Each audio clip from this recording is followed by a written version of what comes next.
Hello friends, welcome to my YouTube channel yours mentor. आज की class में हम आधुनिक काल में झारखंड को पढ़ना स्टार्ट करेंगे। झारखंड के इतिहास के बारे में विस्तार पूर्वक जानने के लिए मेरे चैनल पर जाकर मेरे सारे वीडियोस को शुरू से देखें और मेरे चैनल को जल्द से जल्द लाइक, शेयर एंड सब्सक्राइब करें ताकि मेरे वीडियोस को आप सबसे पहले देख सकें। आज का टॉपिक जो हम स्टार्ट करेंगे वह है झारखंड में अंग्रेजों का प्रवेश। इसके अंतर्गत हम देखेंगे कि झारखंड में अंग्रेजों का प्रवेश कैसे हुआ, उनके आगमन के पीछे क्या कारण थे तथा उन्होंने झारखंड के किस क्षेत्र की ओर से झारखंड में प्रवेश किया था।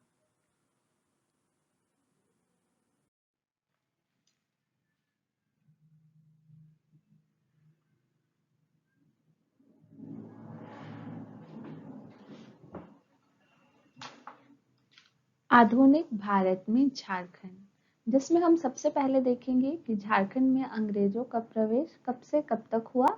तो उनका प्रवेश झारखंड में सन 1767 से लेकर 1837 ईस्वी तक रहा। झारखंड में ईस्ट इंडिया कंपनी का आगमन सन 1767 में हुआ था, जबकि इसकी औपचारिक शुरुआत 1765 ईस्वी की इलाहाबाद संधि से ही हो चुकी थी। इस संधि में मुगल शासक शाह आलम द्वितीय ने सन 1765 ईस्वी में 26 लाख वार्षिक कर पर बिहार, बंगाल और उड़ीसा की दीवानी अंग्रेजों को सौंप दी। इस संधि में झारखंड को बिहार का अंग माना गया था। 18वीं शताब्दी की मध्य में अंग्रेजों का झारखंड क्षेत्र में पहली बार प्रवेश हुआ। इस समय नागवंशी शासक दर्पनाथ शाह का शासनकाल था।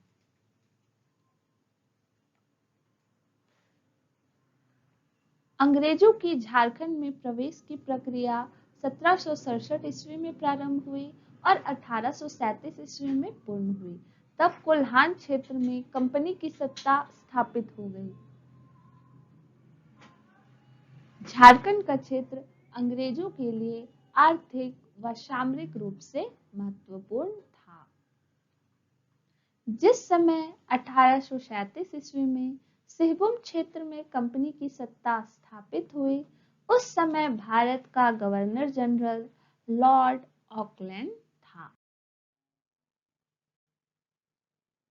झारखंड में अंग्रेजों के प्रवेश के निम्नलिखित कारण थे, जिसमें से पहला कारण था नए व सुरक्षित व्यापारिक मार्ग की जरूरत।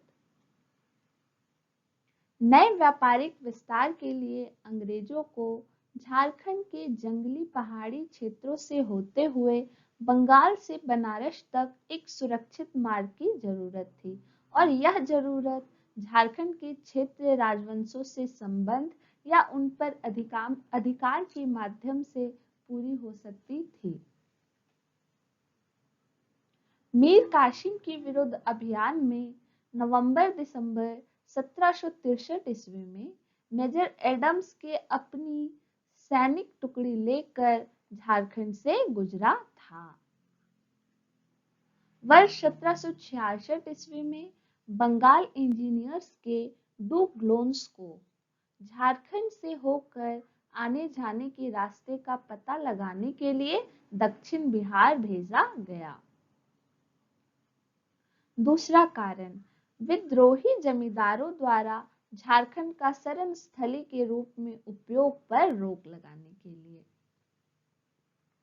झारखंड दक्षिण बिहार के विद्रोही जमींदारों की शरण स्थली बन गया था। जब कभी बकाया कर की वसूली के लिए उन पर दबाव डाला जाता था तो वे भागकर क्या करते थे, तो झारखंड में शरण ले लेते थे।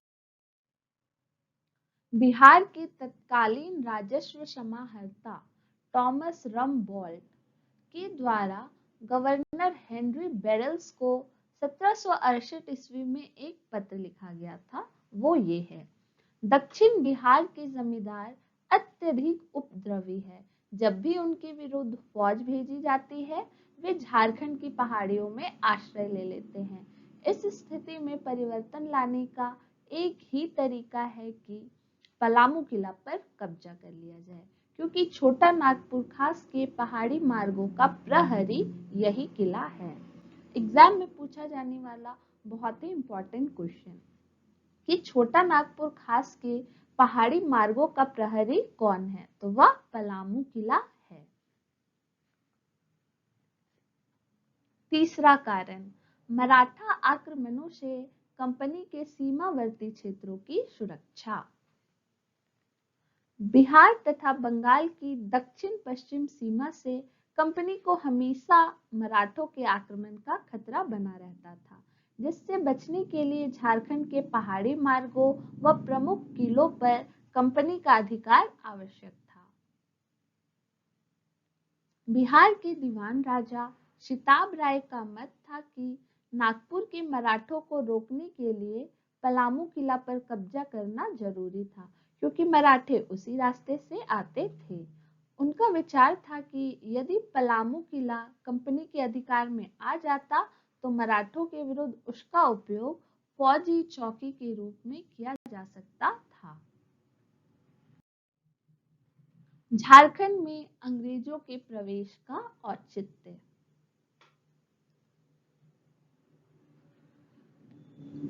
12 अगस्त 1765 को मुगल बादशाह शाह आलम द्वितीय से ब्रिटिश ईस्ट इंडिया कंपनी को बंगाल, बिहार व उड़ीसा की दीवानी मिली।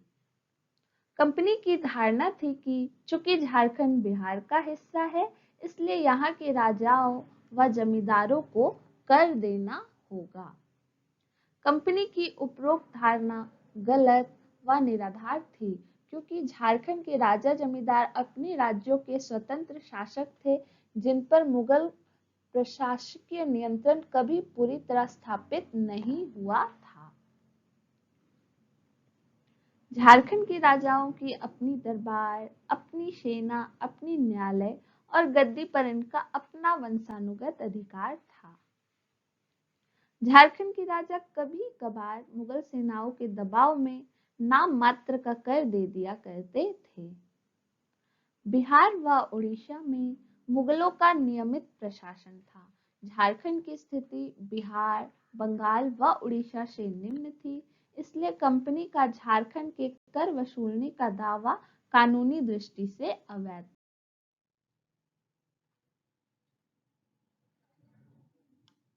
ईस्ट इंडिया कंपनी का सिंहभूम में प्रवेश। 1760 ईस्वी में ईस्ट इंडिया कंपनी ने बंगाल के मिदनापुर क्षेत्र में अधिकार स्थापित किया। झारखंड में सन 1767 ईस्वी में पहली बार अंग्रेजों का प्रवेश हुआ।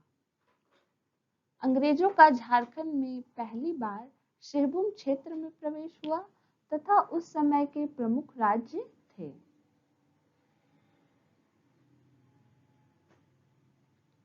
चूंकि अंग्रेजों ने पश्चिम बंगाल की मिदनापुर से झारखंड के सिंहभूम क्षेत्र में प्रवेश किया था और उस समय झारखंड के सिंहभूम के प्रमुख राज्य थे। ढालभूम में ढाल वंश का शासन था, पोरहाट में सिंह वंश का शासन था तथा कोल्हान हो देशम में हो राजाओं का शासन था। ढालभूम। जनवरी 1767 ईस्वी में फर्गुसन को सिंहभूम क्षेत्र पर आगमन करने का जिम्मा सौंपा गया। सबसे पहले फर्गुसन ने झारग्राम के राजा को हराया, जिससे भयभीत कई छोटे राज्य के जमींदारों ने कंपनी की अधीनता स्वीकार कर ली। फर्गुसन की सेना ने ढालभूम के राजा को जामबनी में हराया और घाटशिला की ओर बढ़ा। राजा ने जब अपनी सभी संपत्ति सहित घाटशिला के महल में आग लगा दी। फर्गुसन ने 22 मार्च 1767 में जलते महल पर कब्जा कर लिया और राजा को बंदी बनाकर बंगाल के मिदनापुर भेज दिया। ढालभूम की बागडोर राजा के भतीजे जगन्नाथ ढाल को 5500 रुपए सालाना कर की शर्त पर सौंप दिया। जगन्नाथ ढाल एक स्वाभिमानी राजा था और उसने अगले ही वर्ष अपने राज्य को स्वतंत्र घोषित कर दिया। 1768 ईस्वी में ढाल भूमि क्षेत्र में गड़बड़ी फैलने लगी, जिसे रोकने हेतु अंग्रेजों ने लेफ्टिनेंट रुक के नेतृत्व में विद्रोही जगन्नाथ ढाल को पकड़ने का असफल प्रयास किया, जिसके बाद जगन्नाथ ढाल के भाई नीमू ढाल को बंदी बना लिया गया। कैप्टन चार्ल्स मॉर्गन को ढालबुम क्षेत्र में भारी विरोध का सामना करना पड़ा। कंपनी ने जगन्नाथ ढाल को अपदस्थ कर नीमू ढाल को शासक नियुक्त कर दिया। नीमू ढाल की इस हरकत को देखकर भूमिजों ने विद्रोह कर दिया, जिसे अंग्रेजों की मदद से नीमू ढाल ने दबा दिया। 10 वर्ष तक संघर्ष करते करते जगन्नाथ ढाल ने अधिकांश क्षेत्रों पर कब्जा कर लिया। अंततः अंग्रेजों ने पुनः 1777 ईस्वी में जगन्नाथ ढाल को राजा घोषित कर दिया और उसे अगले वर्षों तक 2000, 3000 तथा 4000 कर देना पड़ा। 1800 ईस्वी में ढाल भूमि का सालाना स्थायी कर 4267 रुपए निर्धारित किया गया। 1783 ईस्वी में लेफ्टिनेंट रुक ने ढाल भूमि क्षेत्र में सैनिक अभियान चलाया था। Thanks for watching.